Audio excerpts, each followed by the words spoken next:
Hi everyone, আমি চলে এসেছি দেখো 5th মার্চের একটা ব্রাইডাল ভ্লগ নিয়ে। আমরা ফুলের দোকানে এসেছি কিছু ফুল কিনে নেওয়ার জন্য, কারণ রূপা আমায় বলেছিল কিছু ফুল কিনে নিয়ে যেতে। আমি আর বিপাশা যাচ্ছিলাম লোকেশানে, আর আমাদের লোকেশান ছিল সাটুই চৌড়িগাছা, এবং আমরা সময় মতো লোকেশানে পৌঁছে যাই এবং গিয়ে দেখি সেখানে ডেকোরেশন হচ্ছে, যেখানে রূপাকে বসানো হবে।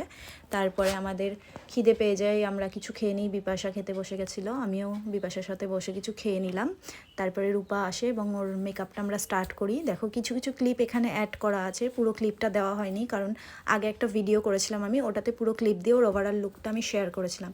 আর দেখো ওর ফাইনাল লুকটা কীরকম লাগছে অবশ্যই সবাই কমেন্টে জানাবে। হেয়ারটা দেখো অ্যাডভান্সের ওপর একটু ওপেন কার্ল করা হয়েছে। ফাইনাল লুকটা দেখে বলবে সবাই কেমন লাগছে। তারপরে ওর বরের কাছ থেকে ওর রিভিউটা আমি নিয়ে নেবো যে কীরকম লাগছিল রূপাকে। দেখো বলছে শুনে নাও তোমরা সবাই। আর ওর বর তো হেসেই পাগল ওর রিভিউ দিতে গিয়ে, আর ও বলছে এদিকে আমার বর কিছুই পারে না বলতে। তারপরে আমাদের একটা পার্টি মেকআপ ছিল, পার্টি মেকআপটা করি এবং তার বিফোর আর আফটার লুকটা অ্যাড করি।